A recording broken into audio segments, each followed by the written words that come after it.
저희 조코피TV는 썬팅 필름의 새로운 패러다임을 선사하는 T9 필름 신차 검수부터 장기 렌트 리스까지 모빌리티 서비스의 정수 카스페이스와 함께합니다.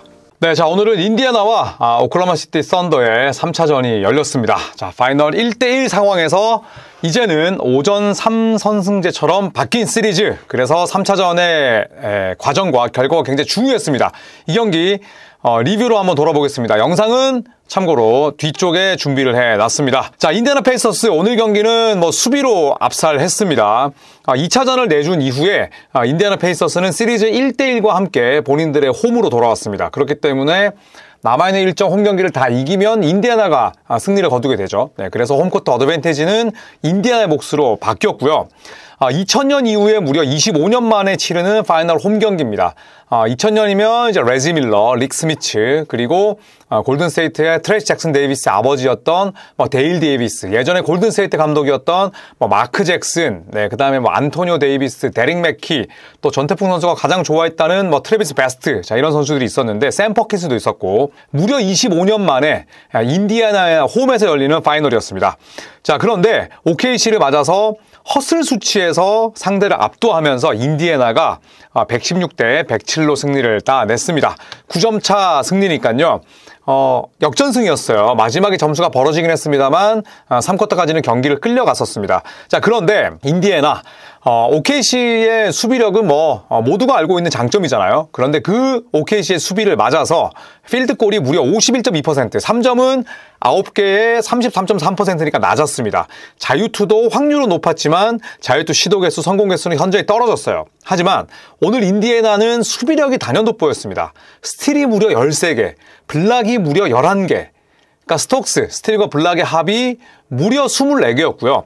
OKC는 10개였어요. 그러니까 2.4배였습니다. 어마어마한 차이죠. OKC는 107득점, 필드골이 46.8%, 3점이 45.5%였으니까 나쁘지 않았습니다. 자유투도 인디애나보다 7개를 더 던졌고 4개를 더 집어넣었어요. 하지만 결국에는 OKC의 강점인 수비에 대한 날카로움이 드러나지 않았습니다. 그러면서 OKC가 인디애나에게 116 실점했고요. 인디애나는 아주 화끈한 스톡스 능력을 보여주면서 아주 중요한 3차전을 따냈습니다. 자, 플레이오프 기준으로 인디애나 페이서스는 110점 이상 기록한 경기에서 14승 무패입니다. 이게 단일, 그러니까 2025년 플레이오프만 기준이에요.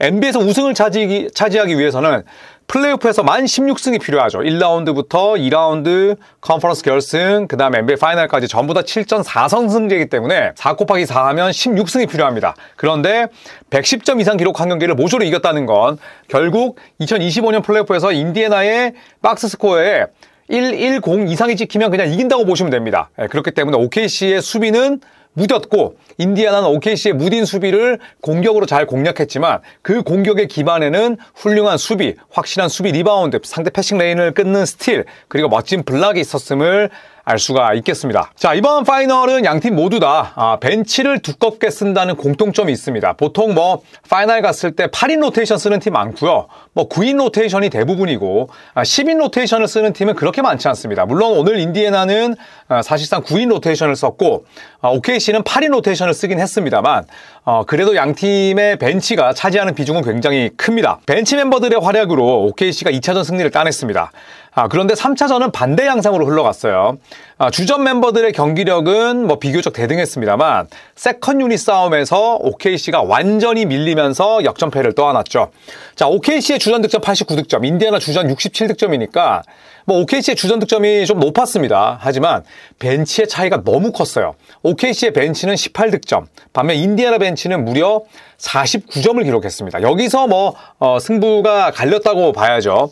벤치 멤버의 득점 차이가 31점이었으니까 커도 너무 컸습니다. 자, 그리고 현재까지 3차전까지 펼쳐진 이번 파이널을 놓고 봤을 때 파이널 들어서 우위 점유 시간, 그러니까 리드를 잡고 있는 시간을 제가 한번 봤더니 OKC가 무려 89.3%였습니다. 89.3%. 그러니까 NBA에서 이제 파이널 3경기면 48 곱하기 3. 그렇게 되면 총 144분이잖아요. 그렇죠? 144분 중에 인디애나는 단 20분, 그리고 OKC가 124분의 리드를 잡고 있었어요. 그럼에도 불구하고 현재 시리즈는 인디애나가 앞서 있고요. 인디애나의 우위 점유 시간은 단 10.7%, 그러니까 그냥 10%였어요. 그러니까 48분 중에 한 4.8분 리드 잡고 지금 2승 챙긴 겁니다. 그리고 인디애나의 최다 리드는 오늘 경기 득점 차이였던 9점이었어요. 그러니까 오래 길게 이기고 있을 필요가 없다는 거죠. 한 야구 해설위원의 지론처럼. 그만큼 리드를 잡는 시간 OKC가 길었지만 앞서 나가는 쪽은 인디애나 페이서스입니다. 자, 그렇다면 인디애나 벤치 누가 잘했는지 한번 살펴보겠습니다.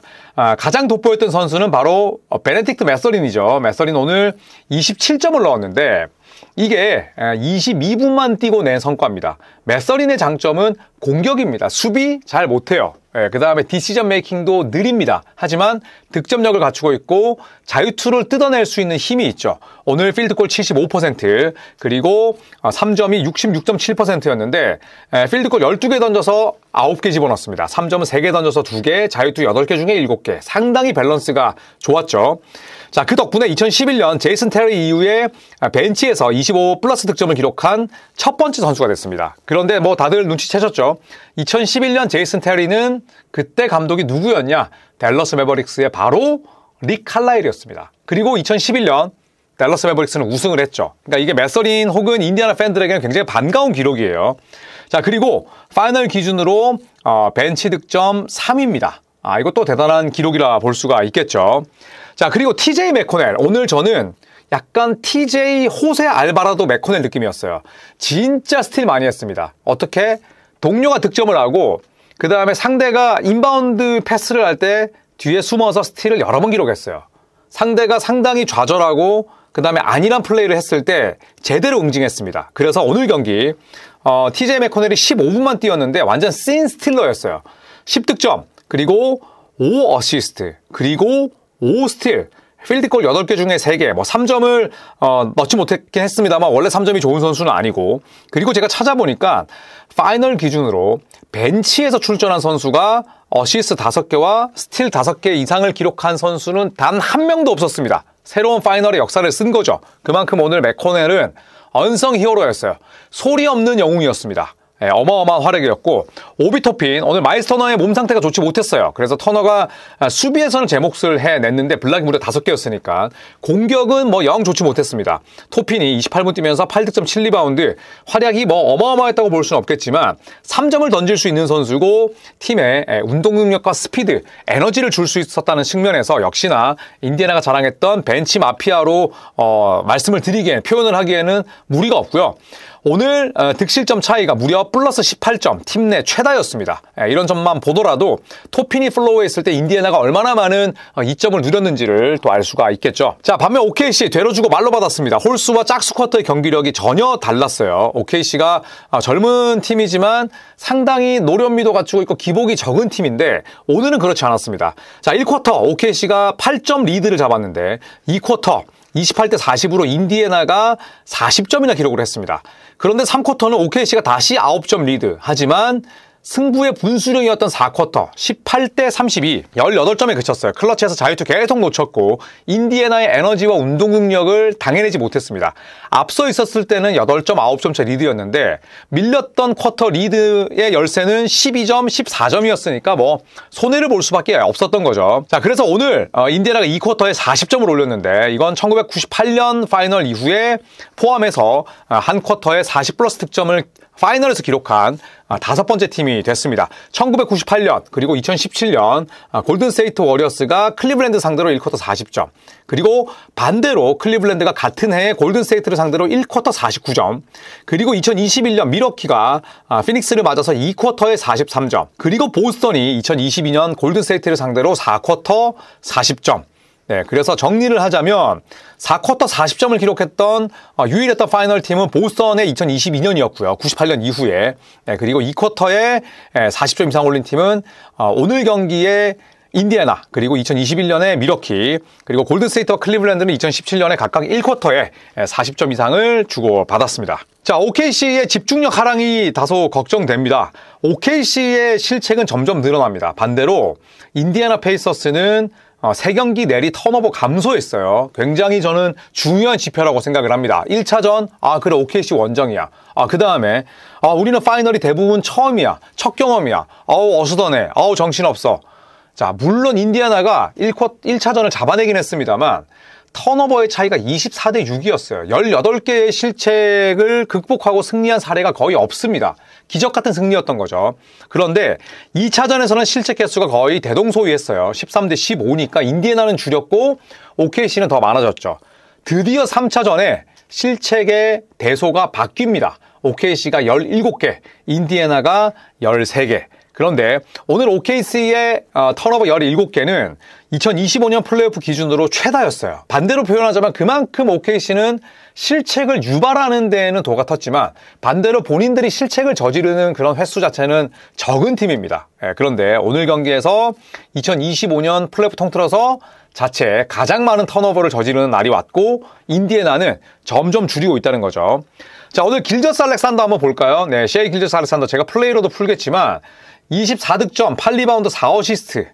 길저스 알렉산더 이름값을 감안한다면 아쉬움이 있었습니다. 자유투 라인에도 6번밖에 서지를 못했는데 가장 큰 아쉬움은 실책이었어요. 오늘 턴오버가 무려 6개였습니다.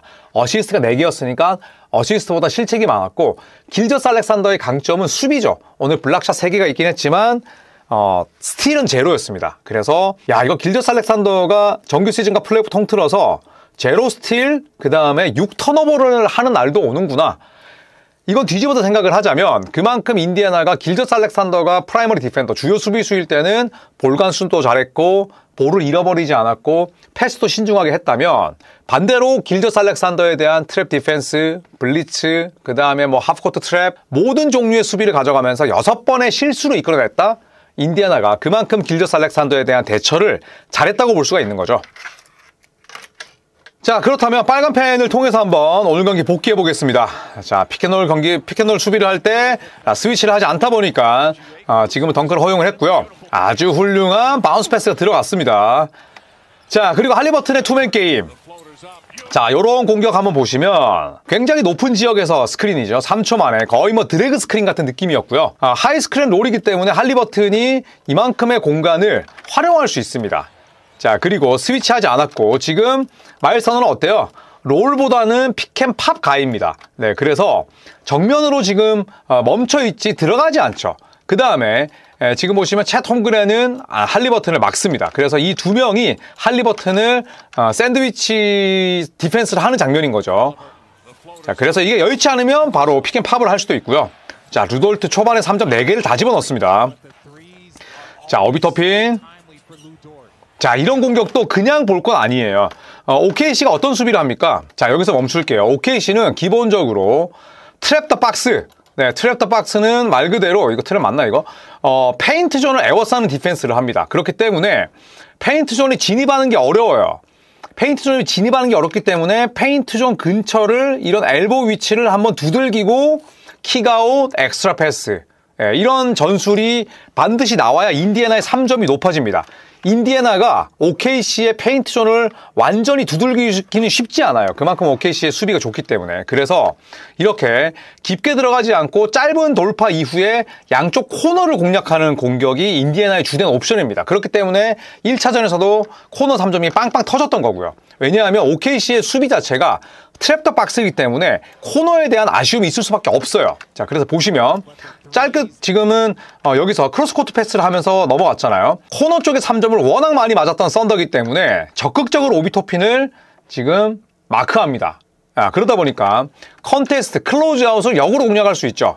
그래서 첫 번째 스텝을 뺏으면서 유로 스텝으로 마무리하는 겁니다. 우연히 나오는 득점은 아니라는 거. 자, 높은 위치에서 하이 피켓롤. DJ 맥커네 이것도 마찬가지죠. 지금도 보이시죠? 페인트 존을 막으니까 바로 지금 킥아웃이고, 이거는 벤 메서린의 오프 더 볼 움직임이 굉장히 좋았습니다. 자, 아이지아 조가 할리버튼 제치면서 석점. 그리고 오비토핀을 쓰는 이유는 바로 이런 장면 때문이죠. 마일스 터너는 이렇게 날리지 못하니까. 자, 지금 홈그랜이 카루소에게 굉장히 좋은 패스를 뿌렸고요. 자, 제이덥 아주 훌륭한 팀 하더웨이 스타일의 크로스오버. 그리고 왼쪽으로 막으니까 하텐슈타인 굉장히 좋은 공격이 나왔는데 한번 볼게요. 자, 이렇게 왼쪽으로 몰아갑니다. 그리고 시작하면 지금 뒤에서 도움 수비를 가죠. 하텐슈타인이 이 위치에 있지만 상관하지 않습니다. 왜? 여기서 슛 못 쏘니까. 옛날에는 많이 쐈는데 지금 자체 봉인이에요. 쏘지 않습니다. 그래서 시작하면 하텐슈타인을 어느 정도 버려두죠. 그런데 여기서 위치를 바꾸고 하텐슈타인이 여기서 커터로 변신하니까 시작하면 어때요? 하텐슈타인과 림 사이에 서 있지를 못하죠. 그리고 할리버튼이 옆에 위치해 있기 때문에 TJ 맥커넬이 들어가야 되는데 하텐슈타인이 뭐 신경을 쓰겠어요? 네, 바로 투핸드 슬램입니다. 자, 그리고 맥커넬 이번 플레이오프에서 미드레인지 게임 확률이 굉장히 좋고요. 자, 지금 스크린 반대로 갔죠? 리젝트라고 합니다. 자, 이런 공격도 굉장히 좋고요. 자, 이번에는 1대1 같은 캐네디언이 네마드 상대로 석점. 자, 이번에는 홈그린 뒤로 쳐지니까 스텝백 석점.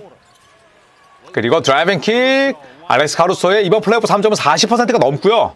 자, 스크린 반대로 가면서 굉장히 좋은 패스. 자, 투빅을 쓰는 방식이죠. 볼까요? 자, 제이더비 있고요. 그 다음에 에런 위긴스, 챗 홈그렌. 공간을 벌리는 거죠. 스페이싱을 극대화하는 전술이다. 5 아웃이에요. 그쵸? 그 다음에 케이스 월라스는 스팟업 쪽에 있고요. 업스크린 섭니다. 이 업스크린. 자, 상대방 골대를 보는 거예요. 왜 볼까요? 내가 어느 방향으로 스크린을 세울 건지에 대한 힌트를 주지 않기 위함이에요. 이 업스크린의 가장 큰 장점. 자, 보시면 여기서 왼쪽으로 하는데 스크린에 걸리지 않았지만 마일스 터너는 한참 늦어요. 왜냐하면 하텐슈타인을 신경 쓰다 보니까. 그럼 어때요? 토핀이 이제 들어가는 거죠. 이거는 내가 막아야 되는 거야. 그러다 보니까 제이더비 바로 패스를 줍니다. 그리고 홈그랜 들어오고 있었기 때문에 컷인 덩크가 되는 거고요. 자, 제이더비 오늘 힘을 냅니다. 89대 84. 자, 사커트 밀리고 있지만 메서린의 엔드원. 자, 그리고 하텐슈타인이 원래는 핸드오프를 하다가 여의치 않으면 이런 샷들을 던지는데 들어갔고요. 자, 다시 한번 벤 메서린이 홈그랜과 길저스 알렉산더의 수비 미스. 자, 하지만 제이덥 체인지 오브 디렉션 방향 전환을 굉장히 급격하게 했고요. 이번에도 가드와 가드의 포지션. 야, 이거는 뭐 굿디 베러 오펜스죠. 자, 앤드루 네마드. 자, 이런 네마드의 참 뭐랄까요? 리듬이 너무 좋지 않나요? 자, 볼게요. 여기서 지금 홈그랜이 허리를 잔뜩 숙이면서 네마드를 쫓아가는데 스위치하지 않습니다. 이거는 카루소가 쫓아간다는 뜻이고요.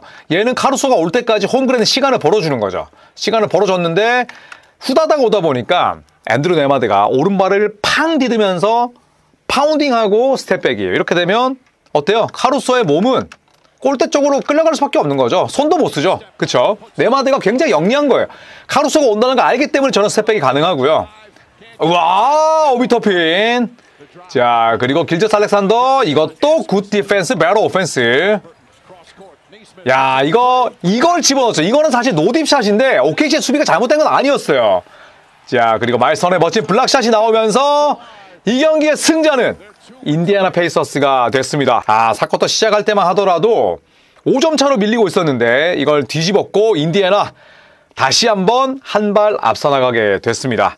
자, 이제 4차전은 토요일에 열립니다. 토요일에 제가 중계하게 되는데 이 경기, 이 시리즈 정말 재밌게 흘러갑니다. 썬더는 4차전 내주면 정말 우승하기 힘들어집니다. 반대로 인디애나는 4차전 내주면 3차전 승리와는 별개로 홈코트 어드밴티지를 빼앗기게 되죠. 왜냐하면 5차전과 7차전이 OKC의 홈이기 때문에 4차전은 진짜 win or go home의 느낌의 그런 경기가 펼쳐지지 않을까 생각을 합니다. 자, 4차전 제가 중계하니까 많은 사랑과 또 시청 부탁드리면서 이 컨텐츠는 여기서 마치도록 하겠습니다. 여러분 감사합니다.